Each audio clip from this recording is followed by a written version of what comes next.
Clap. Hello, brother. Welcome back to our another episode. Correct. We always feel that the most awkward part is starting the podcast. I know. So now we are leaving it on the guest. Okay. So why don't you give, we will not be critics.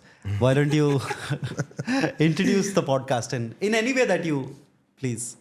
Hi guys. Sorry. Hi guys. This is Sailesh and I'm here with Santhosh and Hriday. Two of my very favorite guys around because I love their sense of humor. Thank you. So when I got a call saying that Santhosh and Hriday wants to talk to you, I said yes. Let's do it. Fantastic. This is the greatest introduction ever. Yeah, so we got a reverse introduction, like Adivi Devo Baba, but also his host Devo Baba. Correct. That is Dr. Sailesh. How are you comfortable with being called doctor? They call me Sailesh, man. It's okay. Sailesh. No, that's okay. Sir. Humility aside, but you're generally referred to as Dr. Sailesh Kolanu. Yes. Yeah. Okay. In official communications and all, I'd like to put my title there. But generally, casually, when talking, Sailesh is fine. Okay. Dr. Sailesh Kolanu, Doctor. ophthalmologist, Optometrist. optometrist. I'm so sorry. I'm BCom. That's So- right. అంటే ఏముంటుంది like what is like specifically నాకు అది pronounce చేయడం కూడా కొంచెం కష్టమే. అంటే basically it's primary I care profession we don't do surgeries and prescribe medications but anything like contact lens management glaucoma management and stuff like that spectacles and all. So anything that is primary eye care related, that's what optometrists do in this country. Correct. Abroad lo, there are some courses that you can do with which you can prescribe medicines and all, but India lo, that's what optometry is at right now. So I completed optometry degree from LV Prasada Institute. Then I moved to Sydney to do a PhD. So a lot of people think that I have an MBBS, but it's basically a PhD. I have a doctorate. Okay. So I'm a life scientist I was a life scientist by profession. So I was studying the ocular surface markers in people with allergies. ఈ eye allergies ఉంటాయి కదా so it's a big problem in Australia so I did my PhD in Sydney Okay. So eye allergies are a big problem in Australia even in India also lot of people suffer from them Correct. because it's often misdiagnosed, undiagnosed. People just keep itching their eyes without knowing what's happening to them. On a long term ఏమవుతుందంటే కొన్ని changes అయిపోయి tissue damage అట్లాంటివి అవుతుంటాయి so for a better diagnosis are there any other markers we can pick up on at a very early stage is what I was studying with my PhD. Okay. So you are like a research dude. I had a research lab. Okay. in Sydney, yeah. Okay. Not like a medical doctor. No, I'm doctor. not. Okay, that makes even more sense about your movies now. Yeah. Like it is. Yeah. Yeah. Like general గా చూస్తాం కదా engineering చేసేసి ఇలా వస్తారు doctors never come but I think you are the first. No, they're మెల్లిమెల్లిగా వస్తున్నారు కదా. You see, like Sandeep Reddy Vanga is also from from a similar background. I know other directors who like the new ones who are coming up right now. A lot of people have medical background. So being a doctor like helps you as a director ఏమన్నా ఉందా because your screen play also is like ఒక operation చేసినట్టు ఒక neat presentation ఇచ్చినట్టు sleek ఉంటుంది అట్లా. No, I think what helped me the most is, method, like, how to approach a problem. Because I think filmmaking, అనుకున్న కథని convey చేయడంలో 80% of the work goes into troubleshooting only. Because I keep telling this to a lot of people. When you enter the set, it's all troubleshooting. Like by the time you reach your chair, you sit down and say action, you have to solve like 15 problems. Okay. So అది చేయాలంటే ఒక చిన్న approach ఉండాలి people management skills అవ్వచ్చు or it could be approach to how to solve a problem and all that I think that has help me a lot those are skills that you acquire when you do a PhD. Okay. And also writing ఒక patience level ఉండాలి రాయాలంటే. Yeah. When you write a thesis you acquire that over a long period of time. You're not in a hurry to finish things off. You know when it is in the right shape. That it's just a gut feeling, man. I think అది training తో over a period of a decade I think I acquired that. Yeah. That is helping me a lot now. Yeah. Common sense. And more importantly writing Right, yeah. Writing it Yeah. Because మనకు general గా writing is the Right. Issue. You feel so?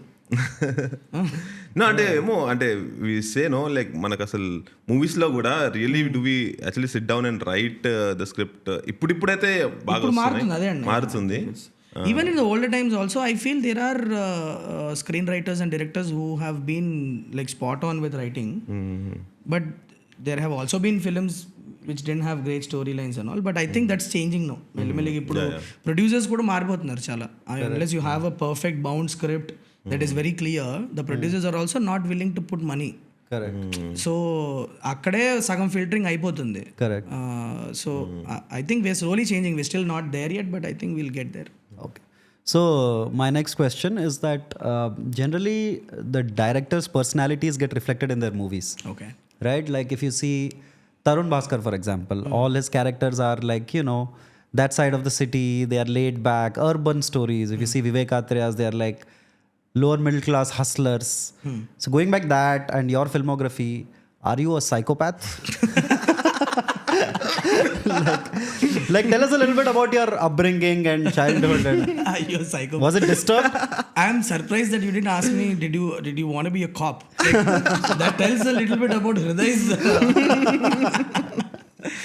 No, I'm not a psychopath. I can confirm that with this interview. My upbringing, basically I was born in Chennai, bro. So 1986 I was born in Chennai. So I was raised there I lived there for about 12 years. Nice. 13 years. My dad used to work as a production manager with Kodi Ramakrishna garu, if you know him. So my dad was a production manager there, and so that was my first exposure to films. Like, you know, I used to go to set sometimes. Nice. To meet dad. At that time we didn't have WhatsApp and all, no. So the only way when dad goes away, ఒక 6 months 7 months disappear అయిపోతారు. Suddenly one day we'll get a call, an ambassador car will come and stand in front of the house, and daddy పిలుస్తున్నారు అనగానే car ఎక్కగానే shooting స్పాట్కి తీసుకెళ్లేవాళ్ళు. So more than noticing what's happening in the shoot, it was me going and meeting my dad, spending some time with him, will give me some new clothes, will give me some chocolates and all, then I'll spend some time and I'll come back, then they will go off to some other city. Correct. So And this was filmmaking in the 90s. 90s. Yeah, yes, 90s. Yeah. Early 90s. Yeah. Early It must have been a different world altogether. Right? Oh yeah, I mean. Oh, so you might have gone to like Ammoru sets and all of Ammoru, these. I have a very superb memory. I'll tell you what it is. Ammoru, yeah, I was in Ammoru set a couple of times. I went to meet my dad, but I still remember this it's a very fond memory. అమ్మోరుది preview show వేశారనమాట చెన్నైలో. So daddy పిలిస్తే daddy తీసుకెళ్లారు అందరిని, family అందరిని తీసుకెళ్తే వెళ్తే preview shows at that time means there used to be few shows only. Okay, so stars will come, or everybody who's acted in the film will come, and so Ramya ma'am was there, Ramya Krishna ma'am was there, and I watched the whole film. Somehow I was like, fully in love with her. Like I was this small boy who's like a second, like we all were. Third standard kid. No, then I saw Ramya ma'am standing there and talking to somebody. She was wearing a white salwar kameez, and she's standing there and talking to someone. I saw my dad and I was like, I want to go and talk to her, and he's like, okay, go and talk. So I ran to her and like knee length, no, I caught her chunni and I'm like, I just pulled it like that, and she saw me and I said, super acting auntie. Then she sat down and I planted a kiss on her cheek. And I came running back to my dad, and my dad was like that was my very fond memory of first time seeing Ramya ma'am, and of course I've been a great fan of her work ever since. That was my memory with Nice man, lucky you. Yeah. So go on. So then like you used to go on sets. Yeah, go on sets, and that was my first exposure to films.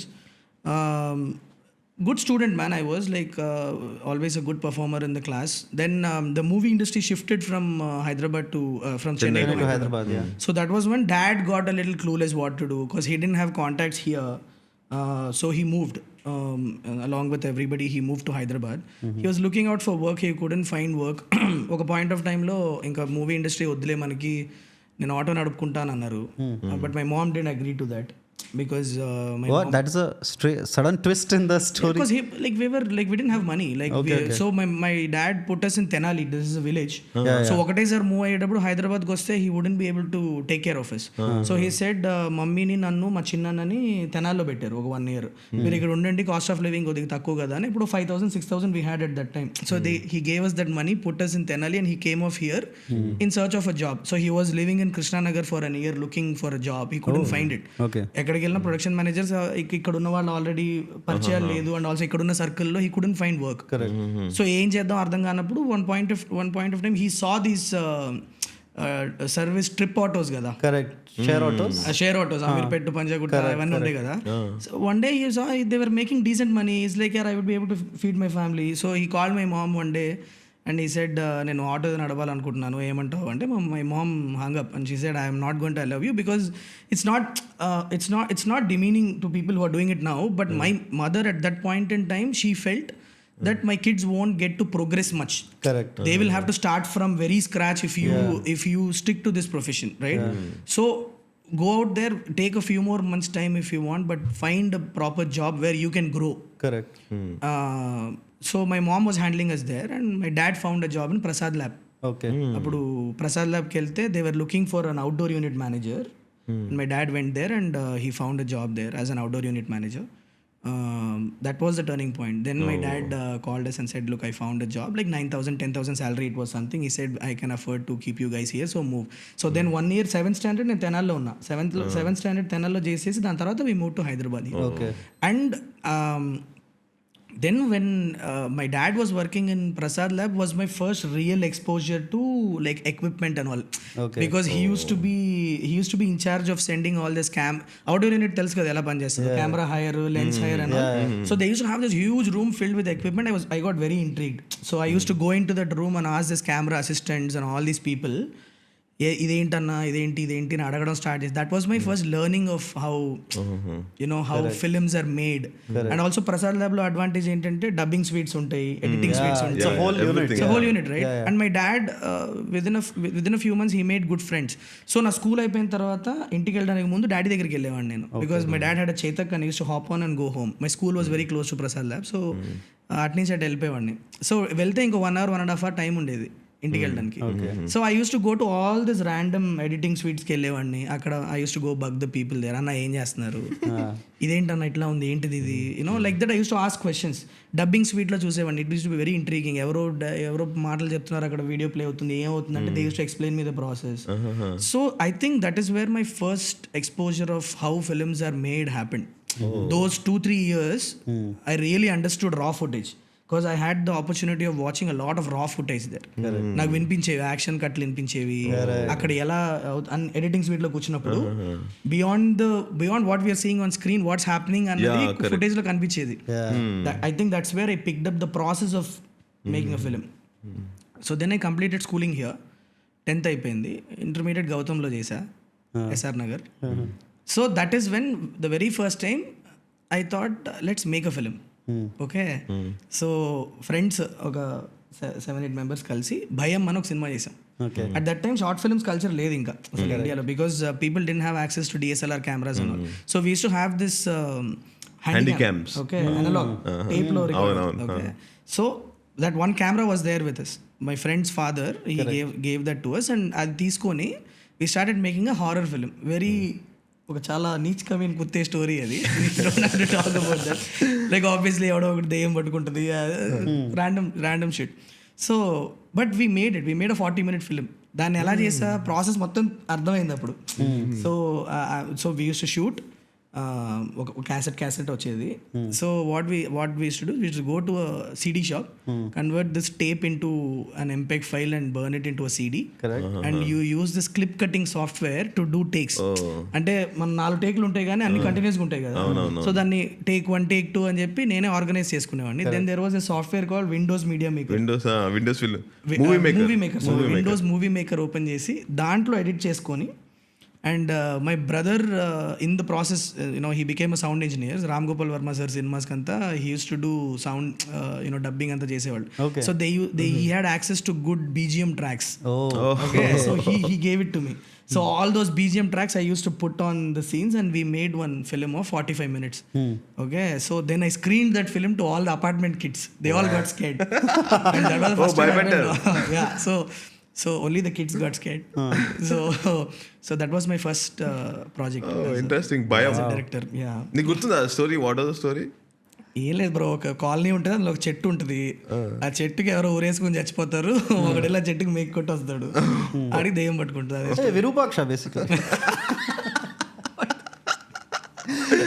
random man. So yeah, it turned out to be a 45-minute film. So దాని dubbing అంతా కూడా చేసాం ఇంట్లో కూర్చొని, ఒక mic పెట్టుకొని టీవీలో, because I know how dubbing is done. So I did all that. And that was my first exposure to films. Nice. Then never, I just did it because holidays lo unde time unde, so we wanted to do something fun and we did it. but I never knew that I was never wanting to be a professional filmmaker. Correct. Then all the optometry happened, MSET lo chala bad rank ochindi.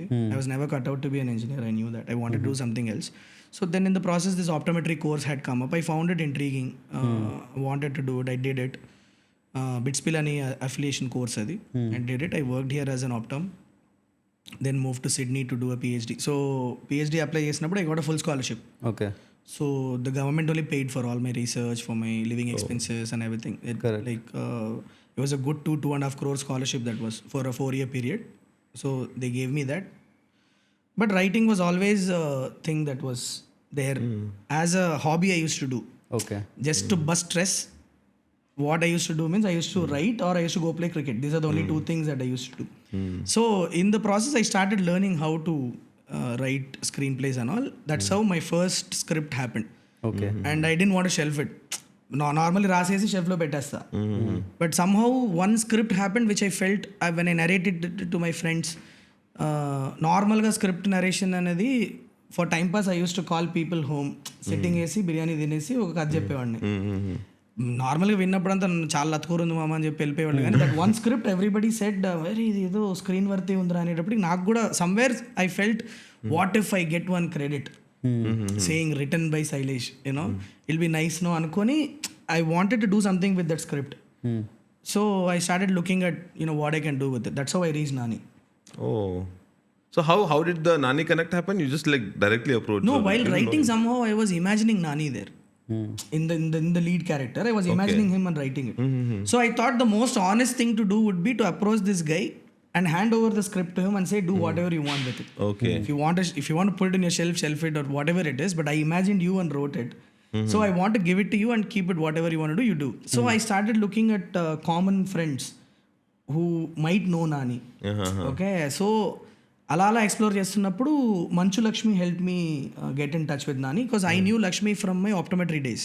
Because she was an ambassador for one of the eye donation campaigns that we did. In Hyderabad, we did a very big eye donation campaigns like Pledge Your Eyes, basically. Correct. Right? So we wanted somebody, a known celebrity, to endorse that. So at that time, I could get access to Lakshmi. I went to her and asked her, and she did it. So ever since, Lakshmi was always in touch with me throughout my PhD days and all. If there was any eye-related thing at her place, she will message me or call me and say, "Arey, what do I do? Like, somebody's having red eyes, somebody's having So one day I called her randomly and asked that, I'm coming to India with a script and I don't know what to do. But my plan is to basically go to Nani's office and sit there until he gives me an appointment. Okay. And she said it doesn't work like that. So, you might get it, but it will take a long time because they're also busy. It's understandable. I got it.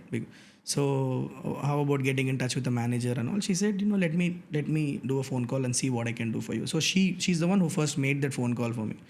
And then Nani said, okay, ask him to come down and I'll give him time. So it was a 10-minute meeting. And I could convert the 10-minute meeting into a 2-hour meeting because of the way the narration went. Okay. So at the end of the narration is when Nani planted the idea that you should direct the films because you are not narrating it like just a writer. You are narrating it like a director. Like because I didn't know. I was excited. Out of enthusiasm, I was acting out and all, showing him all those things. So at the end, he said, if you decide to direct something, I will produce it. That's how our journey started. Like Okay. It was not that sudden, but the association went on for a couple of years. Okay. Like he was like, is there anything interesting? Like, we used to be in touch on WhatsApp. And at one point in time, both of us found a script that was exciting for both of us, and that was hit. And he said, okay. Oh, the first script the that you first 2-3 narrated were not both hit. of us liked it, but then it was there were logistical problems, like the budgeting might be a problem, or finding a huge star would have been a problem. There are multiple hurdles there. But when I narrated hit to him, he said, yeah, I can do this with a young actor. I can do it with a very effective budget, which will make sense, and we can make sure that this film is a hit if the story is right, and I see it here. So that's when we decided that hit will be my first, and I'm very happy that hit became my first film. Yeah. They're risky though to call it hit. As your I first still remember that phone call. So when everything was done and he said, I'm producing this film, Vishwak was on board, everything was done. And we're like, what do we call this film? So I had some random titles like Vikramarka Katalu or something like that. I had something. And Nani was like, yeah, we need something really catchy. Like, we want people to turn back and say, oh, what is this? So then one night I messaged him. I messaged Nani saying, bro, how is the title HIT? Hit. What? He said, hit. But why would you call it hit? I said, let's name the department as homicide intervention team because that's what they do. He's like, we have a title, Sailesh. I said, lock it. We're not looking for it. Nice. Yeah. But a lot Has of to people be a say hit he then. had the audacity to call his film Movie hit before, hit. before even making the film. But if you look closely, it's H.I.T. Yeah, I always call it HIT. Yeah. I don't call it hit. Like even like when I speak, it's usually HIT, but a lot of people are used to calling it hit. So Yeah. it's okay. Whatever they call it, they like it. That's what matters. Yeah. So హిట్లో hit 1లో Vishwak is from Hyderabad. Right. Hit 2లో Adivi Sesh, he's from Vizag. Right, right. Case investigation happens from there. Right, right. So and you put this thing about hit 3 with Nani. Right, So అది రాయలసీమలో ఉంటుందా? Like cop from Rayalaseema. No. Nani is also going to be based in Vizag, but before coming to Vizag, he had worked in multiple places and then come to Vizag. So that's a different kind of story. Okay. So mainly HIT will basically be in Hyderabad and Vizag, but the cases will go to different areas. Okay. Oh. And yours is the first universe also, Telugulo. Is it? Hit universe. ఉందా ఇంకా? I don't know. In Telugu, I know Prashant is doing a superhero universe now. Yeah, Hanuman. Hanuman. He calls it Prashant Verma Cinematic Universe అంటాడు కదా. Okay. So I think he's doing it. No, but నీది first అంటున్నా. Possible. Yeah. Are there nobody else who's doing like... అంతకుముందు ఏమో యూనివర్స్లు create చేసిన వాళ్ళైతే ఏమో I don't think so. అంటే పూరి జగన్నాథ్ ఆలీ క్యారెక్టర్ తోటి చేసిండు. You know what's my first exposure to universes in Telugu film industry? Which one? Ram Gopal Verma sir. Ah. It's not like it's a small connect between films. You know this character in Antam film where he's searching for Nagarjuna because he's hit him in Antam film. He's searching for him in Money film. తెలీదా నీకు ఇది? Horsemen బాబు అని ఒక character ఉంటుంది. Okay, so this guy was trashed in Antham film by Nagarjuna sir, and he still looking for Nagarjuna sir with magazine మీద photo పెట్టుకొని ఈ సినిమాలో తిరుగుతూ ఉంటాడు. ఈయన ఎక్కడ అనుకుంటా in money film he searching for Nagarjuna sir. I think that's a cool way that he connected both the films. No, I saw ఇది కూడా Bhikshu Yadav in Chhatrapati. He's a nice comic role in ఇంకో మూవీ అబ్బా ఏదో he comes in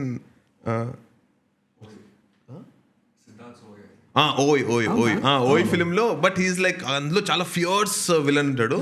but in Oy he's like he's going from Hyderabad back to Bihar or something and then ఏదో it's like a funny character. That was the first time I saw. But it's very interesting because when those kind of characters appear, we automatically shout and root for them, like because we've seen them in the other. Yeah. I think that's the power of building that's a very nice thing about building universes, is because you can induce such moments into your films. Correct. Yeah, organically. Yeah. Like I remember watching that Avengers movie when the Spider-Man movie where all the old Spider-Man come, and that got the biggest cheer, man, when they saw Tobey Maguire. Yeah.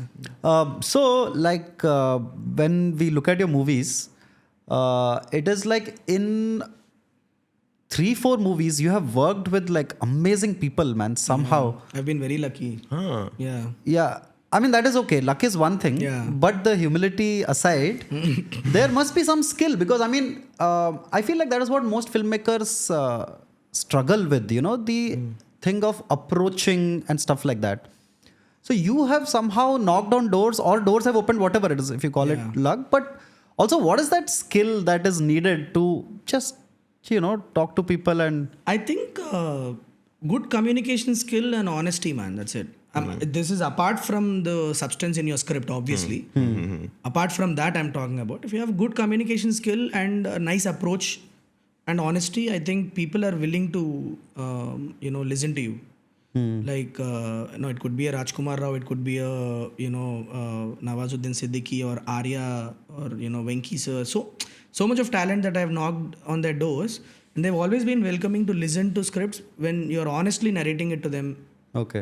And and of course the substance in the script, That is the main thing. Correct. But I think they have the experience of saying, if some people may not be good at narrating it, Correct. but if there is honesty in the way and clarity of thought, Yeah. I think you will get through the meeting, and Correct. because for example, recently when I went to Nawaz's house to narrate him Saindhav, I knew somewhere he was not interested to do South films.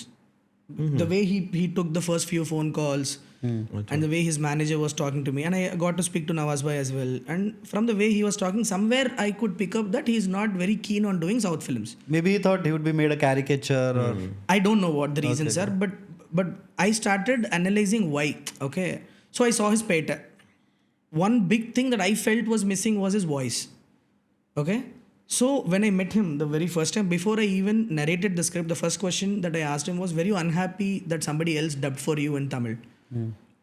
And that got his interest, and he's like, why did you ask that question? Because I told him, I saw a lot of your films. I felt the punch in your performance went a little missing because somebody else dubbed for you, because we're so used to you listening to you talk. Then he said, this is exactly my problem. I've been like not considered. Then I said, you don't have to worry, because you listen to the character now, because the character is a non-Telugu speaking guy. You must have seen that. Yeah, we saw the teaser. See, a lot in Hyderabad, we have a lot of people who have been living here for a very long time, but they can't speak fluent Telugu. కరీంనగర్లో కూడా కొంతమందికి రాదు. They speak Dakkani, but they can speak broken Telugu. చిన్న Telugu పదాలు మాట్లాడతారు కానీ it is that kind of a character where the pronunciation doesn't have to be perfect. At the same time, the dialogue, I have written the dialogue in such a way that even a non-Hindi, even a Telugu speaking guy will be able to understand what he is trying to say from his antics and from a small translation that happens with him and all. Okay. So that's what the conversation started off, and then I understood why he might not have been interested to do South films, and obviously the reason was that he was thinking that his performance was not being amplify అవ్వకుండా ఇంకా తగ్గుతున్న feeling వచ్చి ఆయన he was not very keen on listening to stories, it seems. But when I went and told that this character is like this, and I don't mind even if your Telugu is not on point, it's fine with me, because there's a non-Telugu speaking guy who is trying to speak in Telugu. It's a very interesting character. Lot of antics, because he's like, everybody around him is talking in Telugu, but he's only guy who's trying to talk in Urdu, Dakkani, and trying to make the other guy understand it. So it is almost like if a non-Hindi guy is sitting in the auditorium, if Nawaz is able to convey the point to the character, then the other guy who can't speak Hindi also will understand what. So Nawaz will go to that point where the other guy is understanding what he is talking about. He might take the help of others, or So the character is like that. So then when he listened to the whole script, he gave me the opportunity to narrate the script for an hour, and when he heard the full story, then he found substance in. And he's like, yes, it's a great story. There is a nice communication in it. We are trying to do something great, so let's do it. Because there is one, there is one a small.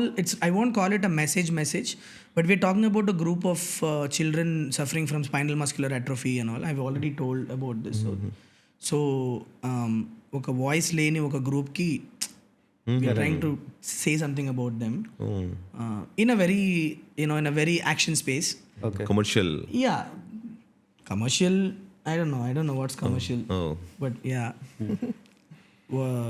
So yeah, in that space we gave one nice subtle messaging in the film. Okay. It's not preachy, but it'll make you think. Okay. It's that kind of a film. So dubbing Telugulo he's done. Just నిన్ననే finish చేసి వచ్చా బాంబే వెళ్ళి. He slayed it. It's crazy. Yeah. Nice. He put his heart into dubbing, man. I think he's already decided it in his mind that he wants to give his best. So now he just messaged me in the morning saying, bye, my voice is gone 4 to 5 days. I don't think I'll be able to talk. That much shouting he had to do. Okay. For fights and all, there's a lot of effects that he had to give, no? So fire it was. So tell me about this. Is my lead-in question. So you do your research. You come here, and your first film is with Vishwak Sen and produced by Nani. So that confidence. Did you always have that? That okay, because no, man. To be very honest, when Nani actually offered me the film, it took about an year and half, ఒక 1.5 year నేను to just make up my mind that I can handle a project. I took about an year and a half time, because when Nani offered me the project, I immediately told him, I'm like working as a scientist somewhere. I have projects lined up, Correct. like I can't just randomly leave the job and come. Yeah. And I'm scared also because I was married, I had a wife, and she's also an optometrist, and we both of us are working there, good 6-7 figure salaries we have. Correct. Like it's very difficult from luxury to choose to come into a struggling field is a very difficult call. So I wanted to discuss it with my wife, my parents and all. So I went back home, I discussed with them and all that. Somewhere deep down my heart, I wanted to do it. Right. So, but I was not sure if I can handle a project, and I can't gamble with Nani's money, because somebody is being so nice that they're trusting me and putting their money on. If I'm not sure I can handle it, then there's no point, no? Yeah. So I started making short films to understand whether I can do it or not. So After he had agreed. After he had agreed, yeah. After he agreed, I told I need an year's time, because అప్పటిదాకా screen writing books చదివేవాడిని, screen writing workshops attend చేసేవాడిని. Then I started studying about direction books and all, but that is when I realized that most of the skill that is required to be a director, somewhere in my life I had learned them because of my exposure to outdoor unit equipment, my exposure Prasad lab నుంచి రా footage చూడడం వల్ల అవ్వచ్చు, dubbing స్వీట్స్లో కూర్చోవడం వల్ల అవ్వచ్చు, colour corrections చేసేటప్పుడు కూర్చోవడం వల్ల అవ్వచ్చు. This learning was always there in me. Correct. But I wanted to, that was surprising. So I wanted to just put all the skill together, integrate them into one place and see whether something is coming out of it or not. So short films was a great, experiment that I could do. So I just picked up my DSLR camera. I was into photography, like photography was my hobby. Okay. So I took my DSLR camera, and a bunch of my acting enthusiastic friends were there in Sydney. Yeah. I took them and I started making short films, like Chromads and a short film chesanu. And that turned out to be nice. And then I did this short film with a mobile phone. There was this 50-hour challenge by India Film Project, and every year they do. Correct. Short film. So one of my friends sent me that link, and it was interesting. Running against time. Yeah. And they give you the idea, then within they will 50 give hours. you ఒక topic వాళ్ళు Friday night ఇస్తారు. ఆ topic మీద నువ్వు Friday night right చేసి, Saturday shoot చేసి, Sunday post production చేసి, Sunday night నువ్వు సబ్మిట్ చేయాలి. Yes. 50 hours లో. Yeah. I found that very interesting because it was a race against time. It was a race against resources. Like we had to run for light. Like, the sun was setting and we had to run against time. All this was very interesting for me. So I made one short film on a mobile phone. Okay. And surprisingly, that won a gold award. It became the second best in that year. What's the name? Checklist. Huh? Yeah, it's a very small concept. Unda YouTube lo. YouTube lo undi. Yeah, YouTube lo checklist undi, and Chromads is also there. Then after that, I started thinking seriously. There's something is unfolding here. There seems to be some promise here. So let's try doing something one step ahead of this. So I took my money. I took about $15,000-$16,000. I came to India, and I made a short film with that money. Okay, it's called Uniki. It's on YouTube. This is a story of it's a story of a young guy who has differences with his father about his career choice. So he leaves home because he wants to be a travel blogger. His dad wants him to be a software engineer, and he wants to be a travel blogger. This guy gets out of home, and where do these lives go? Like, his father and this guy, where does this whole thing go is the crux of the story. So it has two anchor scenes in the beginning and at the end, and there's it's a full song in the middle, right? So it's got music also in it. The purpose of that is to try and associate with every single technician and see how my communication is with them. Right from actors to lyricists to music directors to the person who's doing a 5.1 mixing to the person who's doing color correction to every single craft. I wanted to be there and see how my communication is happening. So because it is a story of a travel blogger, we shot it from Kanyakumari to Himachal Pradesh. We traveled. With a shoestring budget. Okay, only 3 of us. The actor, the DOP and me. Okay. 3 of us. What gear did you use, if you don't? It's an Alpha A7S2. Oh, Sony. Okay. Sony A7S2 with 5 batteries we had. Okay. So the drill was, we start in Kanyakumari and we shoot for the whole day. In the evening, we come back to the railway station and take any train that is going north. Okay. Okay. And next interesting city, we'll get down and we'll shoot there. And the same evening we'll come back again, take a train. So we didn't have hotels, we didn't have rooms to stay. We were basically taking bath in the railway stations and sleeping in the trains because I didn't have budget. Like, you know, it was being made on a shoestring budget.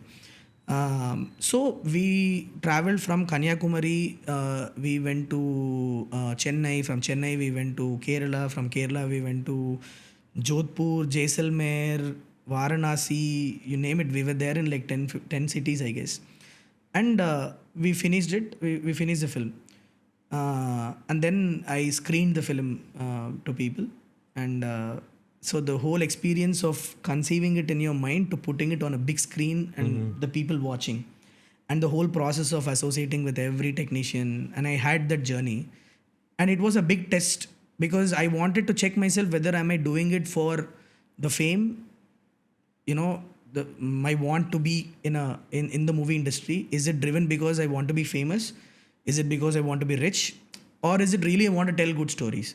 And it was a great test because when I put myself through this test, I was sleeping in railway stations, I was taking bath in public bathrooms, coming from Sydney, living in a duplex house with so much luxury, and I was actually enjoying it. Yeah. So I knew the core was intact. I knew I was enjoying the process of filmmaking. And that is when I went to Nani with this short film and I said, I'm ready to direct the film. Okay. If you're still willing to produce it. And then he shook hands and said, let's do it. And that's how hit one took off. Oh, nice. But Oniki was it was a great learning experience. Because I can still confidently tell with that budget, short films cannot be made. Only madness. If somebody is really mad about making something, they can go to that extreme. Also, there was another challenge because in the short film, the protagonist's hair grows. The beginning he has short hair, and by the end of the film he has hair until his shoulders. Okay. Right. So we planned it so we shot the film reverse. Okay. So we shot the climax first, and then his journey of what I'm showing in the film, we shot it in reverse order. Okay. So in every city when we used to go, that was one other drill that we used to have, is to find a barber in the morning, because the barbers never used to open until 10 o'clock. Correct. And we used to reach the city by 6 o'clock or 7 o'clock. So that used to be 3 hours where we didn't have anything to do, and that used to be painful. Correct. Like my money is being wasted. Like, you know what I mean? Like I understood the pain of the producer. So we used to chop his hair by an inch and then go shoot. Okay. And then we go to the next city, chop his hair by 1 more inch and then go and shoot. So like that we came to the beginning of the film, he had short hair. Oh, so how many days it took the whole journey? 15 days. 15 days. 15 days. And that was not just filmmaking point of view, but we met such interesting people in our journey. Like people in trains, people who just hosted us, people who fed us. Like, you know, I've made friends in that journey. It's unbelievable how if you are an artist, people are willing to help you. Like I learned that in that process. Like they have compassion for, like they have empathy for artists out here in India. Nice. I discovered that in that process. Because the moment I told them that I'm trying to make a film like this, they were willing to go out of their way to help me. Like there were families who fed us, you know, lunch and all. They used to take us home and feed us because, you know, the footage was like that of this guy interacting with common people. Correct. Right. So in that process, we met such interesting people. People in Himachal and all, their lifestyle is so different, man, from what we have here. It's crazy how they are content with what they have in their life. You know, it was an eye-opening experience for me. Yeah. But that's an insane journey, man. Yeah. Like if you And the think journey- about it, it's quite a filmy story. Yours. It is. Yeah. in I itself. tell a lot of people that it happens only in films. You know what happened with me. So I consider myself a filmmaker by accident, if you have to say. But I think this is what destiny had in store for me. I was doing something else, and it was like almost a knock on my head and say, "Yeah, you're not supposed to do that. Come here." Correct. Yeah. Like it was that. Yeah, like you started in LV Prasad's Eye Institute, then you went to Sydney and came back to Prasad's Labs. Prasad's. Yeah. Yeah. So I mean, if you don't mind me asking this, now that you are a filmmaker, a director, is your dad proud? Like, is he? He's happy. Is he proud or not? I don't know. He must be. I mean, Indian dads, I think, have a little bit of problem Expressing it, No, it. అంటే hit first correct hit first ఇదప్పుడు pre release అప్పుడు కూడా Nani was like saying calling out your father Yeah, yeah. అని చెప్తున్నాడు uncle మీ అబ్బాయి మంచి cinema తీశాడు But నా so బాధ్యత sweet of అయిపోయింది Nani, man. So sweet of Nani, because when I was trying to convince, so when I decided that I want to be a filmmaker, I had to convince my mom and dad and my wife, because they are the ones who mean the most to me. My wife was very clear. She said, if you want to make a film, go bloody make it. I don't want to see a 50-year guy in my house ranting that he would have been a filmmaker. I don't want that Sailesh in my house. So if you want to go. I'll handle the family for like, a couple of years. I don't mind. But my dad was the one who was very scared because he's exposed to Correct. so many failures that he would have seen in the yes. industry. He was not comfortable in me making a film. So it was Nani who actually called my dad and he told him that your boy has something in him. Let's explore it.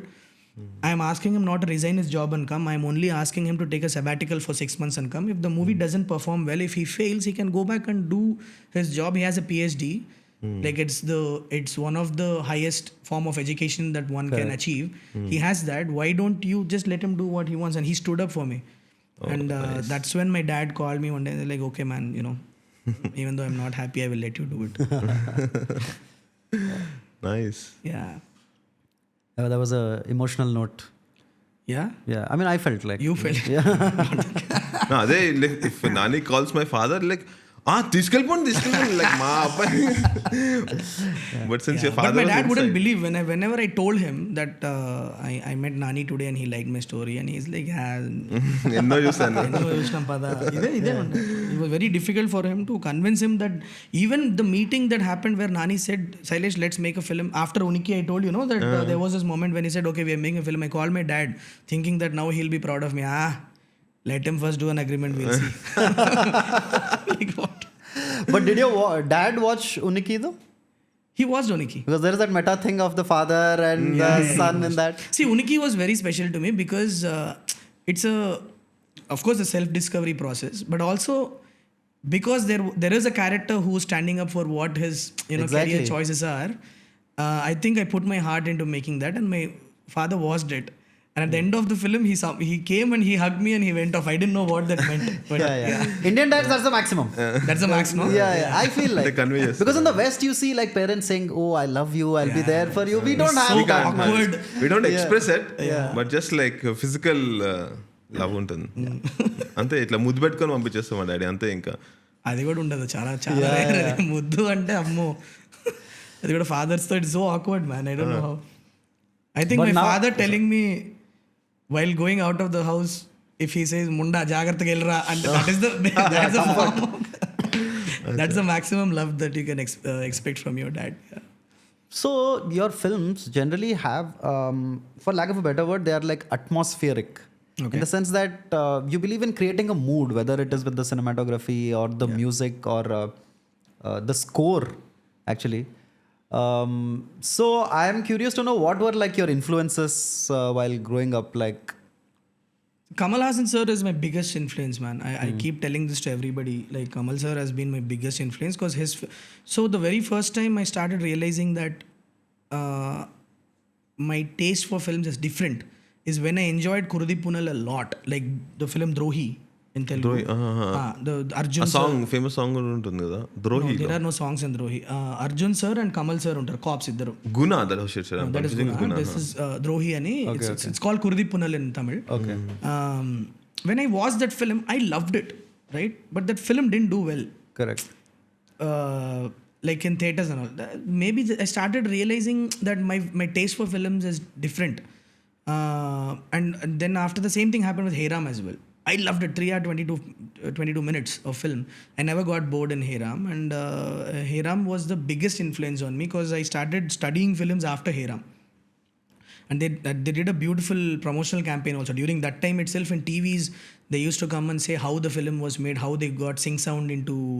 That was a very, very, very beginning of sync sound, in Indian films. So Kamal sir did this, and also the production design of the film where they created a Kolkata set. That was all like I was getting very interested in knowing how it was done. That's when I understood that I like to study films, just not watch them and enjoy them. That was the very beginning. And then all Kamal sir's films have been like highly influential. And K. Vishwanath sir's films are like, like Sagar Sangamam and all is like next level thing for me. I understood the power of films with films like Sagar Sangamam because that was the very first time I realized that somebody can cry while watching a film. I didn't know that the films had that power of I didn't know movies had that power of making someone cry. I've never experienced it before. But in Sagar Sangamam, when Kamal Haasan sir holds that invitation in his hand, when Jayaprada ma'am tells him that he's going to be performing and he cries, I understood that it can move, like, this format of storytelling can actually move you. It can make you cry. That was very surprising. I was a very young boy back then, and I still watch Sagar Sangamam, multiple times. Whenever I feel a little low, I watch a Kamal Haasan sir film and I get back on track. So his films were, I think as a kid, his films were highly influential for me. Then later on, when I started watching David Fincher films are like, I knew you would say that. Somehow, I was just going to call you Desi Fincher. But no, that your love for David Fincher completely comes through. Yeah, it comes to the... I mean, you took Vivek Sagar, who is known for his folkish or like, the funk sound, and you gave him that... But somehow I believe Vivek can pull it off because, for me, a musician, I analyze the musician based on his choice of instruments, his percussions, his understanding of the tempo of the film. There are multiple things that I look at. It's not just what genres they have worked before. Correct. Like if that's the case, then I would have never chosen Manigandan sir as a DOP for the film, because he has done films like Geeta Govindam before. Yeah. So like giving him a film like Hit would have been like, I wouldn't even know how he would make it. No. Yeah. But I know there is another meter for me to analyze whether the technician will bring something to your table or not. Correct. It is an understanding of the tempo of the film, the meter of the film. Yeah.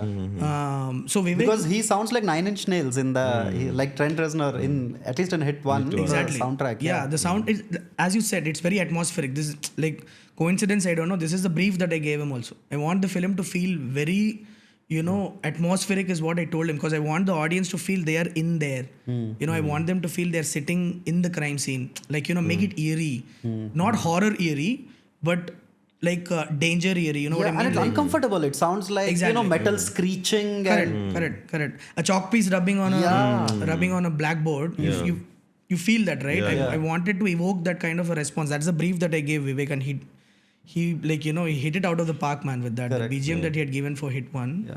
Yeah.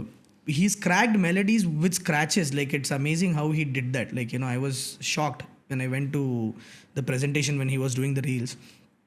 It's amazing. Yeah. So, yeah, David Fincher films. What's your favorite Fincher movie, if you don't mind? Seven, no? Yeah. Oh, man, it's mine also. Yeah, Seven Dude, that movie was like, I didn't know who was Kevin Spacey at that time. I didn't know the surprise. Imagine the antagonist of the film just randomly walking into the scene and just standing. Yeah. And after half of the film or last. Yeah. And and he's saying, I did it. And you're shocked. Yeah.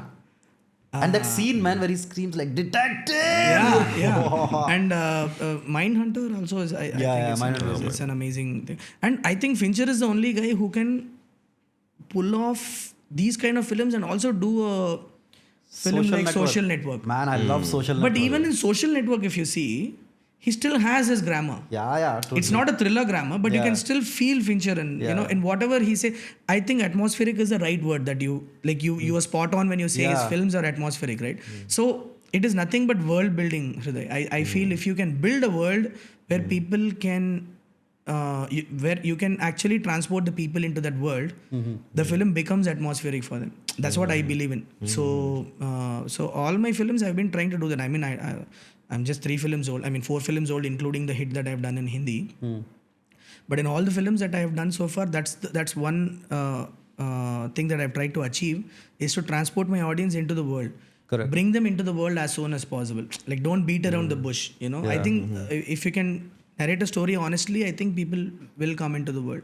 Correct. Also coupled with all the technical brilliance that you can bring into a film. Using your production designer, using your cinematographer, using your music director to the fullest extent. Correct. Yeah. So, firstly, like, thank you so much. I mean, it has been informative. Yeah. And I should have done this in the beginning, but I kind of fucked it up. I should give you a little bit of a brief about Permit Room. Right. Okay. Right. I should have done. I'm so sorry. Right. That's okay. But you guys asked me to introduce you, so I think it got lost. No, after there. that, I should have done it. But editor, please do your magic. Yes. But see, the idea of Permit Room is like, we felt that on the internet there's already a lot of like negativity and criticism and stuff like that. We thought we'll just create like a small oasis of happiness.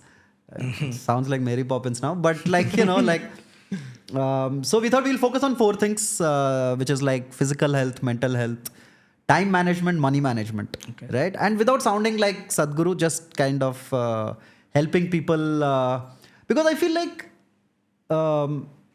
engineering is puberty for Telugu kids, right? Yeah, absolutely. After that, you find your like calling, and everybody wants to be a filmmaker somewhere deep within, right? So when people like you talk about it, that is kind of cool. So just tell me about like time management, because you're a busy man. You're always making a movie, more or less, right? So what is like, how do you manage your time, man? What is the life of a filmmaker like?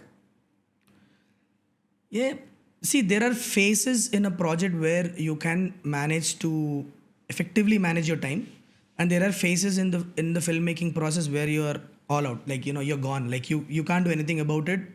You just have to be there, and you cannot be anywhere else. Okay. So I think for a filmmaker, the biggest challenge is to balance time between family and your profession. That's the first challenge that we face. So if you have an understanding family, half of your problem is solved. Okay. So if you have, so marry wisely. I would say this to anybody. Marriage is probably the most deciding factor for anybody, how your life is going to be after that. Like I'm like super lucky to find Swati in my life, because she's someone who's always been very understanding about in whichever phase of career I am in. She's been very accommodating with that. So now she's raising a child, like literally on her own. Like I'm very shameful to say this, but I am an unavailable father. Like like I spend time with my boy in the night for some time. It's only happily playing with him and all that, but but teaching him something, and bringing him up, I think 90% of the job is being done by my wife, and she's being super sweet, because she's an extremely talented optometrist, and she's given up her profession to focus on Abhay for the next 4 years. Like that's the agreement that we have, and she's very effective with that. So if you have a partner who is very understanding, it may not be just about raising a kid. It could just be spending time, like understanding. If you can't make it because you have work commitments, it's fine, because you are in a field where your time is not yours. Like you are expected to be at a certain place and do certain things, and it's not in your control. Correct. Okay, beyond a certain point in time, you will be told where to be there, and you have to be there, and you have to do that job and get out of there, right? And if that job is taking longer than anticipated, so be it. Other things have to wait, because if you are in films and movies are not your top priority, then you will not go far, is what my belief is. So first, marry wise, find a nice partner who will be understanding, then half of your problem is solved. And now talking about managing time within what filmmaking process is, I think delegating becomes a huge skill. Find the right person and the most responsible person to whom you can delegate a job, and then after that, technology will help you. Like for example, right now I have a great iPad, right, and a superb pair of headphones. I can do majority of the stuff sitting at one place. Like I'm talking about the post-production process. I'm not talking about the production process, which is obviously very hectic. But once you finish the filming and you have to work with your technicians, nowadays with the kind of Zoom technology that you have, and great sound that you can get on a pair of good headphones, you can analyze the work of your technician sitting at your office as well. So for me, I work on the go. Like I always carry my iPad and my headphones with me everywhere I go. So there will be files coming from my sound designer, there'll be files coming from my music director, there'll be files coming from the dubbing suite, and all the reels are there on my iPad. And the iPad, one thing that I make sure is the iPad is not connected to the internet. Okay, so crucial, very crucial. So it's on my phone. AirDrop it and delete it on the phone. It's very simple, right? Password protected. And I put it on my iPad, and if it is the feedback that I have to give it to my sound designer guy, I put on my headphones, I listen to it, then I make notes, and I then send it off. And make use of time while traveling, because in the car you don't have to just be sitting. And these are few things that I do to effectively use time. Correct. So yeah, so delegate wisely, and you use your time when you're traveling, and you have a great pair of headphones and a good display with which you can give feedback to your technicians. I think you can Manage it. one film at a time. You can manage it. Yeah. Okay. And shoot, when it comes to filming production time, you don't get to decide. Your first AD or the co-director is going to schedule everything for you, Correct. and you just have to effectively run against time and do it. Keep a calm head, and take a call on.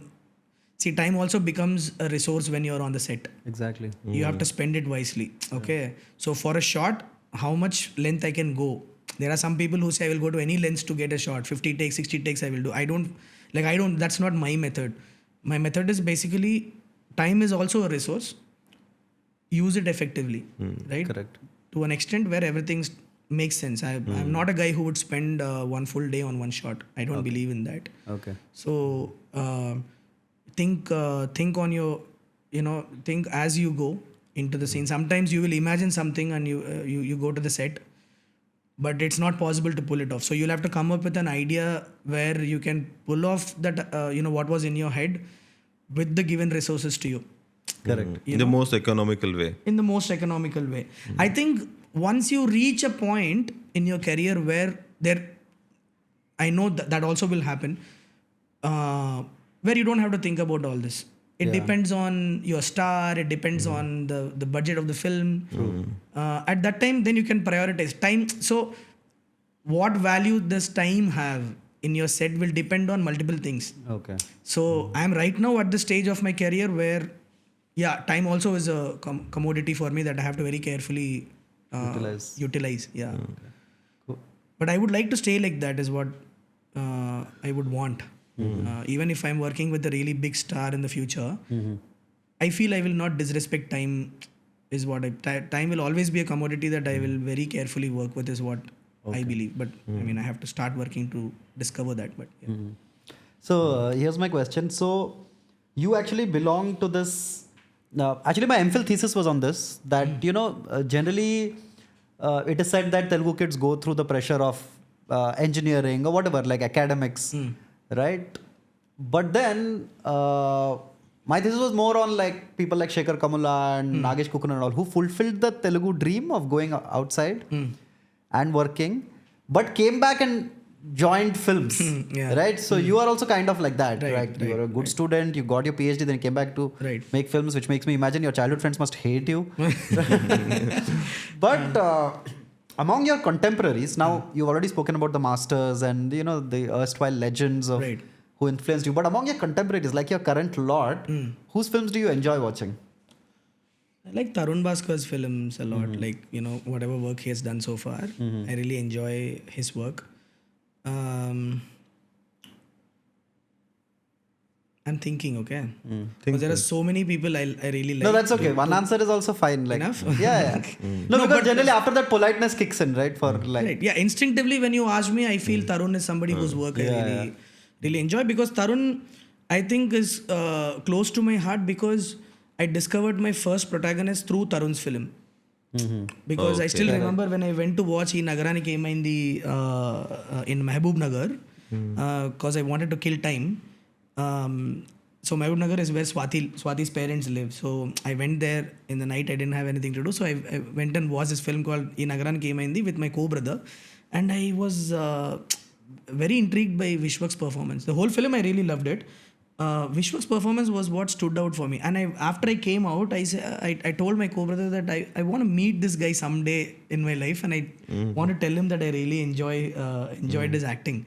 Like, that's the very first time I felt like I want to meet an actor. That was for Vishwak Sen's performance. And cut to 2 years later, I am actually casting in my first film as a protagonist. So I think Tarun is special like that for me. Yeah. And his very quirky sense of making films, and it really stands out. I mean, if you look at it, like, Tarun's journey just inspired like a whole lot of people to have the confidence to get into filmmaking, irrespective of genre. That guy that way is something else, man. Yeah. So contemporaries, I feel the first name that comes to my mind is Tarun. Yeah. Cool. So let's loosen up a little bit. Okay. I mean, not that you're being tight. That's or what I was going anything. to ask. Was I tight or what? No. So I'll ask you a question related to optometry. I hope it's related to optometry. I hope I remember. It's been like 4 or 5 years. Yeah, ask me. So in Did you just Google it now? No. No. So in our childhood, parents used to say that if you sit too close to the TV and watch TV, eyes get fogged, right? And me and Santhosh both wear glasses. Okay. So is that true or is that a myth? It's true to a certain extent. It's true because there is okay. I won't go into a lot of science, but basically, when you are very young, right, your eyes are going through a process, something called emetropization. Okay, it means it is trying to find a neutral stage of existence where you can see clearly without glasses. Okay, so your brain is still learning. Okay. Okay, so for your eyes, the ideal state is that you will be able to see clearly something that is at a distance. Okay. And also when you can see something clearly at a near distance, it's what your eyes are like normal, right? Yeah. But when you're a kid, if you're exposed to near objects more than far away objects for a very long period of time on a very consistent basis, your brain starts thinking this is what is the far away distance. So it starts your curvatures. Recalibrating. Yeah, calibration So is it's the right forming. word. Yeah. So the curvatures of your cornea, the distance between the cornea and your lens, there is a process going on within your eye, and it starts considering this as your distance, and it's it starts doing that. So because of that, the moment you you stare at distance, everything is blurred because it's like looking beyond distance now, right? Yeah, right. So that's why you will need glasses to wear. So when they say that's why so there are a lot of research happening right now. This is called myopia. What you have Yes. is called myopia, which means you cannot see something at a far away distance, but near it's very clear for you. So there are now a lot of kids in the developed world and developing countries and all. High percentage of kids are having myopia. Okay, so one of the strategies that the clinicians are doing right now from research based findings is make sure the kids play outdoors for at least a few hours in a day. Correct.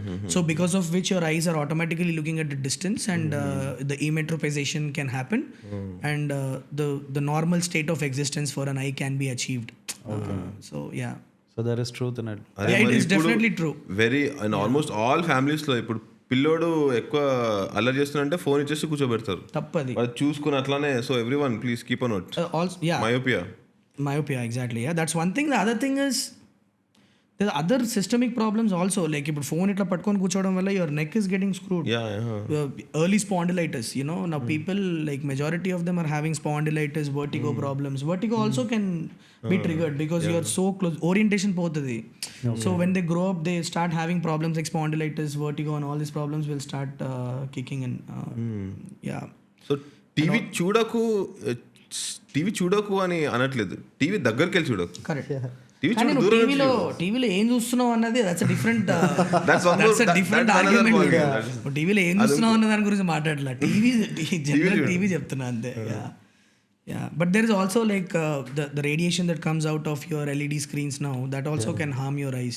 It can actually disturb the circadian rhythm that you have. So your sleep cycle can be affected if you see the phone screens for a long time before going to sleep. And also that electronic device use is a huge discussion to be done. Yeah. And what do you do to generally chill, man? When, like, I feel like you're obsessed with movies, which brings me back to my question that are you a psychopath? I feel like you are a psychopath because you've been speaking about filmmaking. I mean, it's a nice thing. Yeah. But you can go on for hours, basically. You just love what you do. I feel like. love filmmaking, man, for sure. I mean, like, I'm having the best time of my life right now. I think I'm cut out to be a filmmaker. Adi, how great a filmmaker or how bad a filmmaker, I don't care. I just want to keep making films.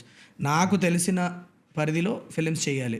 I want to tell stories, right? This is what I'm doing. Okay. And if you see my films also, there's not a lot of gimmicks in it.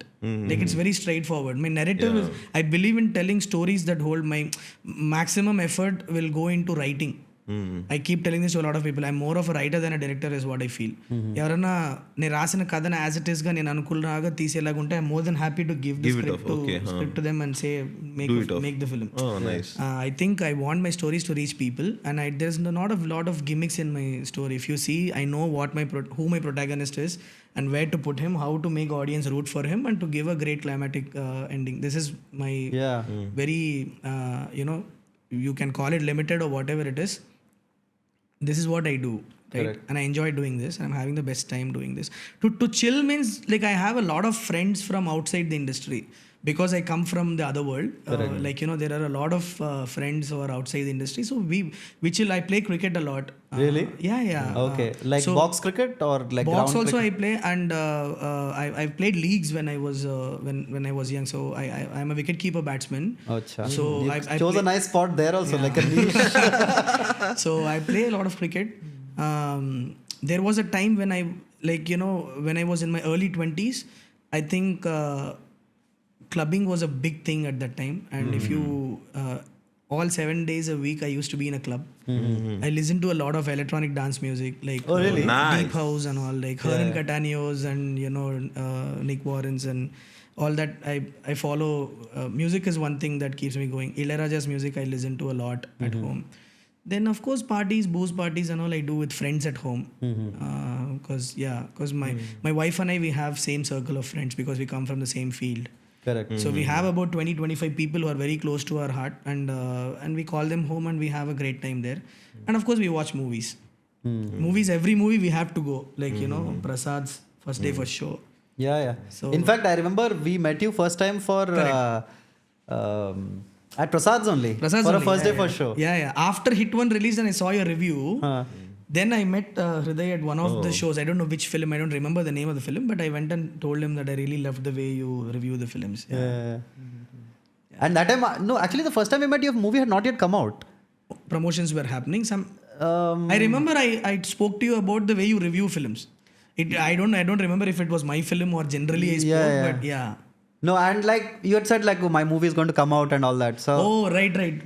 Before my movie release. Yeah. And that we were kind of buzzing at that time. I remember. Buzzing that someone named the film as hit. Saira. Saira. Yeah, right. Saira. Correct. Yeah. We were like in our own thing, and I remember. And then I see a movie come out, and it's such a great thing, man. Like that's so cool. Yeah. So when you చూసుకుంటే you seem mentally very sorted. మంచి like at least you have a good mental strength. Mentally you're very fit అనిపిస్తుంది. No, you know what to do. You know how to approach a problem. You know how to dissect it. అన్ని I think it's the age also, man. I'm 38, 39. I'm 38. I've traveled the world.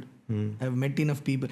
So this is one thing that I believe in. If you want to be a filmmaker, you should have experienced life. You should have met people. You should have experienced cultures. You should have experienced food. You should have traveled the world. All that translates into how you approach your life, I think. And I'm a little spiritual also. I read a lot of self-help books. Oh really? Yeah. Tell me about it. I'm like a self-help book junkie myself, man. No, when I say self-help books, it's more about books that enlighten you. Like I read Osho's books a lot. Hey, we are all Osho fans here, man. Yeah, no, I love Osho. I mean, like even before Wild Wild West came out, Wild Country came out. I have always been. He's a big guy in my. Oh man, I mean, he went into all that controversies and all that. That's a different thing. That's a different discussion altogether. But his preachings they make sense. Yeah. Like my favorite book is Love, Freedom and Aloneness. I'm always hooked on to that book. Like somehow, whenever I'm feeling low, I'll just read a few pages of that. The Pathless Path is also an amazing Tao, all that. It's very nice. And the way he talks is very direct. There's no gimmicks like you said. It's just he's saying what he feels. Exactly. And he'll put a joke in. Yeah, and when you read his preachings, I won't even call preachings, but I mean when you read his stuff, you feel shit. I never looked at this perspective before. Correct. Like for example, he says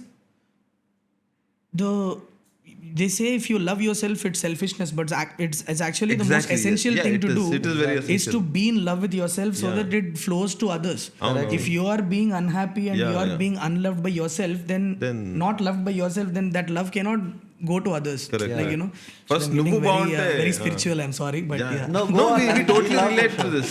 Yeah. No, I've been following this, especially this ఈ ఒక్క point కూడా. నువ్వు బాగుంటే అంతే. Automatic గా నువ్వు నీ చుట్టూలో ఉన్న అందరూ మంచిగా Yeah, that will చూసుకుంటావు. reflect to, you know, like how you treat others, right? So that's one thing, that one line is enough to actually change the way you look at life. Yeah, and you see all of these people going through their lives like hating themselves actively, right? I mean, that, at least for me, that happened. I used to kind of be very critical of myself. Right. And then after that I'm like, dude, why is it so serious? Nobody's making a movie on my life, like, you know. So that's what I got. I'll tell you one thing, I'm sorry for like going on about this, but I feel like what makes Osho stand out from the rest is that he comes from a background in philosophy, right? Like, so he was a lecturer in philosophy, Right. and then he became who he is, which is different from people who feel like they got Suddenly enlightened. enlightened, yeah. So that's something. Then what else do you geek out on? If you don't mind, we'll Geek out on meaning reading and reading, watching, whatever. uh, Like yeah, man, cricket, like, do you like? I who are watch your- cricket, yeah. Like there are phases again. Like, you know, there is a time when I really want to watch cricket matches. Like, I want to root for the team and all. But there are times when I don't feel like it, so I don't. But playing has been very consistent. Okay. Like almost every week, Saturday night or a Friday night, I have to take a bunch of people and play a game. That's there. So Obviously, man, wicket keeper, you just have to crouch down. That's not much work. అక్కడ కూడా you're watching the ball from close. I'm like, you know, I go a lot on Xbox as well. FIFA is something that I really play a lot. So yeah, that's another big time pass that I have. It really lets me de-stress, you know what I mean? Like, just disconnect from everything and just be in the game and just enjoy the game for a while. So that's one thing I do a lot. So yeah, man. Cool. And yeah, pretty much like music has always been a part of, like, you know, I'm always plugged into music, or I'm singing or doing something crazy all the time. Yeah. Okay. Cool, man. Thank you so much. Is there anything else that you would want to talk about? I don't know. Because we kind of got a master class. And I have one so for me, like personally, you know, నేను చిన్నప్పటి నుంచి Telugu movies చాలా చూసిన. And Venkatesh has been like one of my like very, you know, favorite. Yeah, everybody And loves నీకు in early in career, I'm like ఎప్పుడైనా ఆయన దొరికితే అసలు నాకు ఏం మాట్లాడాలో కూడా నాకు తెలీదు. బట్ స్టార్టింగ్ నుంచి like in starting of your career only you got to work with him. And ఇప్పటిదాకా I'm not being a very bad critic, but ఇప్పటిదాకా వచ్చిన వెంకటేష్ మూవీస్ నాకు ఫుల్ సాటిస్ఫాక్షన్ ఏమి ఇవ్వలేదు. Okay. And truly, not because you are here, 75th film అయినా కానీ, I think maybe he chose something interesting and you're working with him. Tell only any one nice thing, not in the set or like, you know, working with him. అట్లాంటి experience చెప్పని చెప్పట్లేదు. Please don't make him a psychopath. No. See, Saindav very interestingly it unfolded, bro. చాలా అంటే నేను వెంకీ సార్తో పనిచేస్తాను అసలు అనుకోలే, to be very honest, because in my mind he was this clean shaven guy who's doing films like F3 and F2, nice మంచి comedy films చేసుకుంటున్నారు కదా, మనం రాసుకున్న స్టోరీస్లో ఎక్కడ ఫిట్ అవుతారు అన్న ఇంటెన్షన్లోనే ఉండే. So when he was hit to my producer Venkat Boinapalli, he messaged me saying go and meet Venki sir once. He'd been asking for you a couple of times. It'll be nice to go and say hi to him, take his blessings. So I went to him and I went in thinking, okay, even if he says, if there is a, generally the practice is, you know, they say if there is anything just tell, we'll tell okay fine and then we'll come off. This is the general practice, right? If you really want to work with the guy, you will go and pitch something. If you don't also, we'll say or cool and we'll come off, no, to be polite. So I was actually wanting to do that.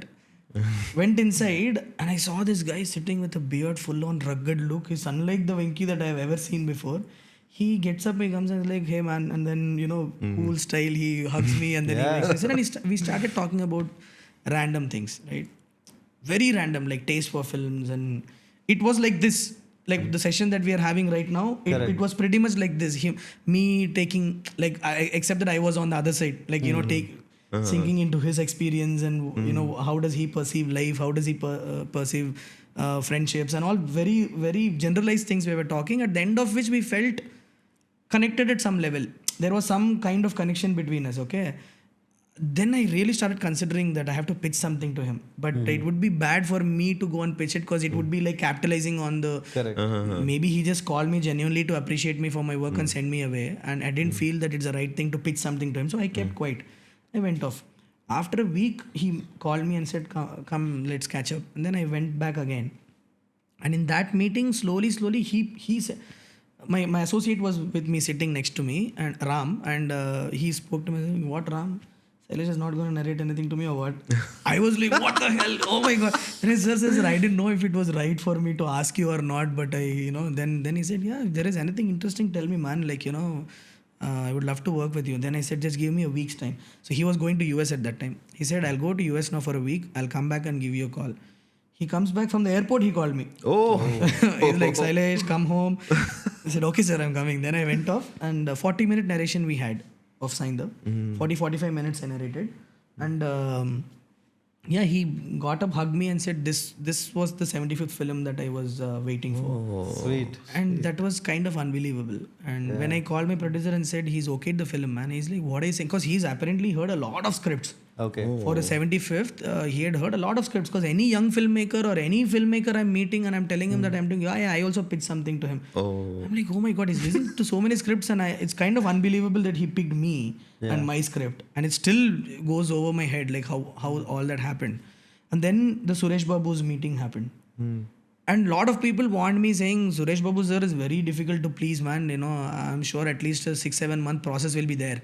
And I was prepared for it. I'm like, I'm sure with that kind of experience, he will ask sensible questions only. Yeah. So I went to him. He heard the script, and in one sitting, he also okayed the script in one meeting. I'm like, oh, wait, what's happening? So immediately the scheduling was done. So hit released on December 2nd, no? March 24th, I started shooting for Saindav. So I only had like literally 2 months time, 2 to 3 months time to do pre-production for this and go to shoot. So it happened that fast. So Nice. I think both Venki sir and I believe that it was destined to happen. Yeah. And the filming also was so smooth. We were very clear about what we want to make. Yeah. And it was raining like crazy whenever we were shooting, but still the shoot never stopped. Somehow it added to our film. So rain became a part of our film. You know what I mean? Like we used rain in our film. The real rain we have used so many times in our film. We never had to stop the shoot. Yeah. Luckily, it would be raining. On the same day, we would have actually planned a rain shot. Okay. Like, chalo, it's raining, let's do it in the real rain and finish off the shoot. So it was like that. So it seemed almost like there was some force which was, which had its blessing on us. And we completed the film, very nicely. And it's fun working with Venki sir, man. Naice, man. Crazy. ఆ first teaser చూసినప్పుడు కూడా vibe check అర్థమైపోయింది అది. It's a very emotional action Slow. film. There's a lot of layers of emotion. I'm sorry. There's a lot of layers of emotion on the action that you see. The teaser lo chupinchindi, it's just there's a vibe of the film, but there's a lot of emotions that will drive that action. Oh, nice. I believe action has to be coupled with emotion. That's when it reaches the audience in a much better way. So Man, but you have manifested your life, dude, in a way. Like you've made it happen, and congratulations. I mean, Thanks. Like I can see what you meant in the beginning when you said that success or it doesn't matter. You just love the process of filmmaking so much, and that's so cool, man. I feel like that is extremely cool. And you know what? Like, what would be extremely cool is that because you are such a film nerd, right? I feel like if you make like a master class of sorts. Like, because see, there are master classes online, but some of it in terms of context doesn't fit for us. okay. Like I've seen filmmakers masterclass from the masterclass series, but just that our medium has an intermission in the middle itself, Right. doesn't fit. But if we ever start something like permit room tuition class, right? It would be amazing if you could, because I feel like if you can like give out all that information in capsules, it would be amazing and people would love I to. always love to share my experience with people because it could help someone. I genuinely feel that it could. Yeah. Because we live in a society where, as you said, majority of the younger population are doing something else, but their heart is somewhere else. Yeah. Like if you go to any software company right now, you will find majority of the population, their passion is somewhere else. They want to do. It could be business. It could be their own startup. But they're stuck in a job. Correct. Like so I feel sharing my journey and how. And let me make it very clear. I was enjoying being an optometrist. Like from my journey, if you see, I was not stuck in a 9 to 5 job. You're not cribbing about your job. You enjoyed that also. Never, because my students love me. Like I was a lecturer, like associate lecturer, come researcher. And my students love me. I know even today I'm in touch with them, and sometimes I do guest lectures. I'm still supervising a bunch of students to do some research. My research is still on. I still publish papers, scientific papers and all. So I'm not detached from that world still. I'm still doing. I'm an active optometrist only. Okay, and to my family and all, I'm the one who's taking care of their eyes. So Correct. you know, in some way, I'm still there. So sharing my journey might help somebody, you know, take a decision. I'll be more than happy to share the journey, but I don't know if you call it a master class or what. Tuition class, we'll call it. A localized, look, I feel like localized information is way more valuable than, like, even if it comes from Mira Nair or Martin Scorsese. No, it whatever. happened to me. It's just my experience, and what you want to make out of it, it's totally up to the person who's listening to it. But I've always been a person who is very verbally willing to share my journey. Yeah. And you did that amazingly well today, man. I hope this was fun for you. What did you No, feel? it was fun. It's fun mainly because you both are here, because I love talking to you guys. I love talking to you guys. So it's amazing. And this concept is really nice. It's very cozy. It's a very comfortable setup to sit down and talk. And stay away from uncomfortable questions, like, you know, that happens most of the times and it's not just about films, and it's not just about movies, it's beyond that. Correct. So it's nice. I had a good time, man. Keep doing this, and Yes. I'll keep watching all your episodes from now on. Sure, Thank sure. you so Thank much. you, man. Thanks for coming. Like, it is so amazing, man. It is everything I thought it would be talking to you. Nice. And you seem like such a sorted guy. Yeah, man. And congrats on life, man. Thank you, You man. did it. Thank you. Like, you became a researcher and you became a filmmaker and you're a father now. Yes, So you won at life. Yeah. So the Friday release doesn't matter. You're giving Venky's 75th film, man. Oh man, I feel blessed to do that. Yeah. Cool. Thank you so much. Thank you, Hriday. Thank you, Santhosh. Thank you, man. Thank you. Do for you want to coming. say, like a director, do you want to look into the camera, give an intense gaze and say cut? Please do that. Keep watching Permit Room. Cut it.